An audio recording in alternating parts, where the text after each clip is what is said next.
Alur cerita episode 3, Our Blues.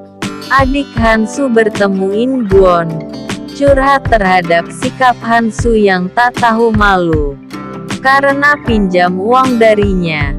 Kenapa harus mati-matian membiayai karir anaknya, padahal dengan kerja Hansu yang sekarang mereka bisa hidup dengan nyaman tanpa harus terlilit utang. Sedangkan Eun-hui terus mengingat ajakan Hansu. Yong-oke yang jadi karyawannya tahu bahwa Eun-hui lagi jatuh cinta. Saat di rumah, Eun-hui terus menyanyi karena bahagia. Yong-oke dan yang lainnya pun menyuruhnya segera melepas masa lajangnya. Karena kesal dan malu, ia mengejar Yong-oke dan menyumbat mulutnya. Yong-oke menerima pesan sayang dari seseorang. Ia membalasnya akan bertemu bulan depan. Akan tetapi wajahnya terlihat murung saat menerima pesan. Seseorang yang berada di pelelangan ikan bertanya kepada Ho-sik tentang pria tampan yang bersama Eun-hui kemarin. Ia mengira bahwa itu pacar Eun-hui. Ho-sik sadar bahwa itu Hansu dan menjelaskan kalau mereka hanya teman, lalu ia menghubungi Eun-hui karena curiga. Namun Eun-hui berbohong, dia bilang sedang di pelelangan ikan. Padahal Ho-sik ingin mengingatkan bahwa jangan jalan dengan suami orang. Lalu seseorang muncul menanyakan mengapa Eun-hui tak muncul pelelangan. Akhirnya Ho-sik menelponnya kembali, namun tak diangkat. Saat di kapal, Eun-hui membersihkan sisa biskuit di bibir Hansu. Sepertinya Eun-hui masih menyukai Hansu, apalagi ia tahu bahwa Hansu akan bercerai. Lalu Ho-sik mewawancarai karyawan Eun-hui. Karyawannya mengatakan bahwa ia pergi berlibur. Secara kebetulan In-gwon muncul. Penasaran siapa yang menjadi teman Eun-hui selain mereka. Mereka menembak, mungkinkah itu Hansu? Lalu Kim menelepon In-gwon untuk membahas masalah Hansu. Saat di perjalanan, Eun-hui kesal karena Ho-sik dan In-gwon terus menelponnya. Ia mengira bahwa mereka akan pinjam uang lagi darinya. Kesal mengapa temannya selalu melihatnya seperti ATM berjalan. Hansu hanya terdiam seolah perkataan tersebut menyinggungnya. Lalu mereka membahas mimpinya masing-masing. Ternyata dulunya ia ingin menjadi pemain basket. Namun karena dulu ia sangat miskin, dia harus mengubur mimpinya. Namun Eun-hui senang karena mereka sudah melewati masa-masa sulit itu. Ia mengira bahwa ekonomi Hansu baik-baik saja. Lalu saat mereka naik kereta gantung, Eun-hui curhat mengenai hubungannya dengan Ho-sik. Jadi saat Hansu merantau di Seoul, ia berpacaran dengan Ho-sik, sempat merasa bahagia. Namun suatu hari saat Eun-hui diajak untuk bertemu keluarga Ho-sik di pelosok pulau, di sana ia melihat kenyataan kalau keluarga Ho-sik berada di bawah kemiskinan. Ia merasa putus asa dengan hubungannya, apalagi melihat keluarganya sendiri yang harus mati-matian ia hidupi. Lalu Eun-hui minta putus dari Ho-sik dengan alasan ia muak hidup miskin. Saat itu Ho-sik tak mampu berkata-kata dan hanya bisa menangis menggenggam tangan Eun-hui. Namun setelah diputuskan, Ho-sik berubah, mulai minum-minum dan main judi. Hal itu membuat Eun-hui merasa bersalah.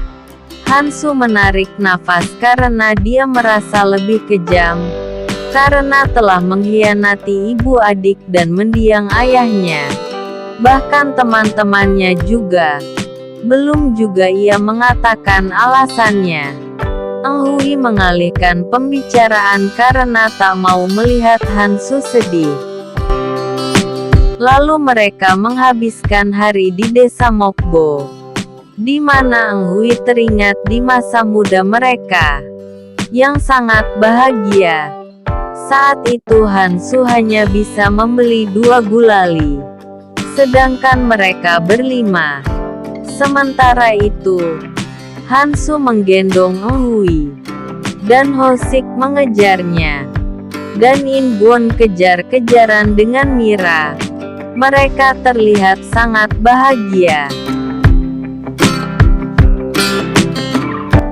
Saat Eng Hui melihat tangga yang menjadi saksi bisu kenangan mereka berdua, Hanson juga tersenyum melihat tangga itu dan memberikan perhatian kepada Eng Hui. Hal itu membuat Eng Hui salah tingkah.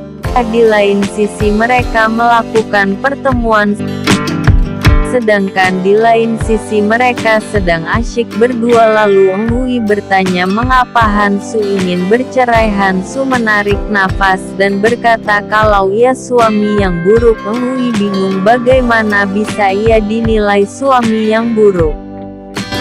Eng Hui bingung bisa-bisanya Hansu dinilai suami yang buruk, padahal ia berhasil menjadi kepala cabang dan mengirim anaknya ke US bermain golf. Dan akhirnya mereka berdua bermain basket bersama, menikmati hari yang indah. Saat itu padahal Hansu tak bahagia sama sekali, karena istrinya terus menelponnya. Kim berpikir sangat panjang apakah dia akan membongkar aib Hansu. Namun In Gwon tiba-tiba mendapat firasat yang buruk mengenai sikap Hansu yang aneh, dan ingin pinjam uang. Ya, dia sudah tahu dari cerita adiknya tadi, mengenai Hansu yang ingin pinjam uang 200 juta won. Terpaksa Kim menceritakannya semuanya.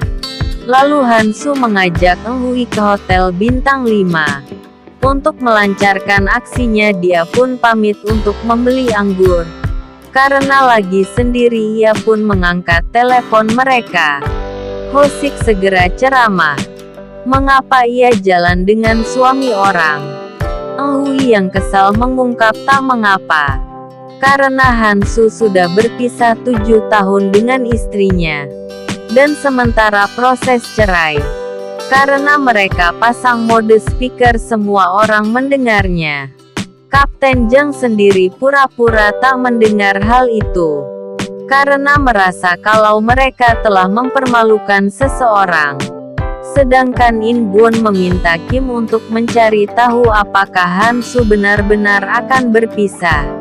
Kim meneruskan foto-foto keluarga Hansu yang diambil setahun yang lalu, untuk membuktikan bahwa Hansu tak benar-benar ingin bercerai. Sementara Yong Ok lagi-lagi mendapat telepon dari orang itu. Ia segera keluar mengangkat teleponnya. Kapten Jung hanya memperhatikannya dari kejauhan. Saat dari beli anggur anaknya tiba-tiba menelpon. Hansu langsung masuk terlebih dahulu ke kamarnya. Boram lagi-lagi meminta untuk berhenti bermain golf dan ingin pulang saja ke Seoul. Hal itu membuat Hansu kesal, karena ia sementara berjuang mencari uang. Namun anaknya mau menyerah padahal sudah 13 tahun berjuang. Lalu istrinya bicara meyakinkan suaminya bahwa Boram betul-betul tak bahagia lagi bermain golf. Sambil memperlihatkan luka yang ada di bibirnya. Luka di bibirnya itu didapatkan dari preman yang menagih utang. Hansu tak bisa berkata-kata dan membanting HP-nya. Lalu ia melihat dirinya di cermin dan mengumpulkan nyali untuk meminjam uang kepada Eng Hui. Namun semuanya terlambat. Karena Eng Hui sudah tahu semuanya, bahkan mereka sudah menjelaskan mengenai kondisi ekonomi Hansu yang punya banyak utang. Hansu bahkan punya pinjaman di teman semnya. Tapi setelah 2 tahun Hansu hanya bisa mengembalikan bunganya 20%. Makanya mereka tak mau bila Eng Hui meminjamkan uangnya kepada Hansu. Di saat bersamaan Hansu datang, Eng Hui hanya bisa terdiam sambil mendengarkan penjelasan Hosik sambil terus memandangi Hansu. Hansu yang belum tahu rencananya akan terbongkar masih senyum-senyum bersama Eng Hui. Namun Eng Hui malah langsung menyinggung tujuan Hansu sebenarnya. Mengenai Hansu yang butuh uang, seketika Hansu langsung tertunduk. Tak menyangka Hansu sejahat itu pada mereka yang sudah percaya. Dan yang membuat Eng Hui sangat kecewa dan marah. Bisa-bisanya Hansu memanfaatkan rasa cintanya dan beralasan kalau ia ingin berpisah hanya karena ingin pinjam uang. Karena merasa tak dianggap sebagai teman, namun hanya dilihat sebagai mesin ATM, dan ia merasa seperti orang bodoh yang dimanfaatkan karena dibutakan oleh cinta. Hansu berkata karena sebenarnya ia tak ingin melihat anaknya menjalani hidup sepertinya, yang menyerah karena kondisi ekonomi. Eng Hui berkata kalau sejak malam ini ia kehilangan teman seumur hidupnya dan mengusir Hansu dari sana. Namun sebelum pergi Hansu menjelaskan alasan mengapa tidak sejak awal ia jujur kalau dia ingin pinjam uang, yaitu karena dia tidak mau merusak kenangan indah Eng Hui yang selalu mengingatnya dalam keadaan bahagia, dan ia minta maaf. Hosik dan In Gwon menelponnya lagi.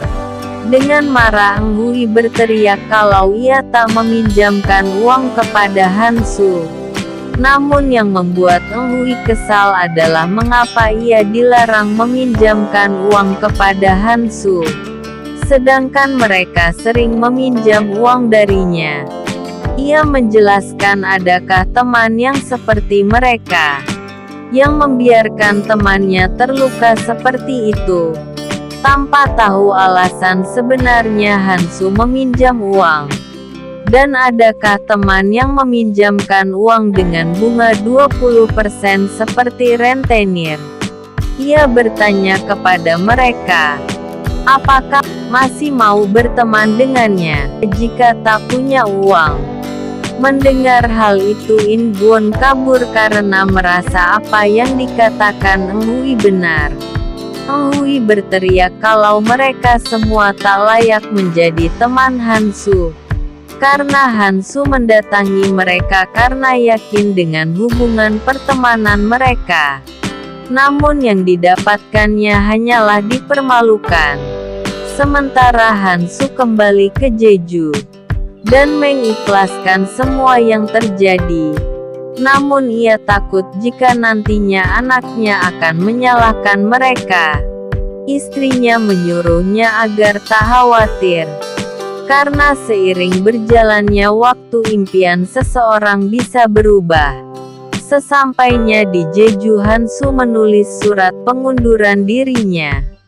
Dan ia ingin ke Seoul menjemput istrinya dan anaknya. Tiba-tiba Eng Hui mengirim uang 200 juta. Dan berpesan ia mengirim uang itu karena layak dianggap teman. Hansu hanya tersenyum. Esoknya ia mengembalikan uangnya dan berterima kasih karena sudah mau menolongnya. Hansu menjemput keluarganya untuk memulai hidup baru dan berharap suatu hari ia bisa berkumpul dengan teman-temannya seperti dulu lagi. Bersambung.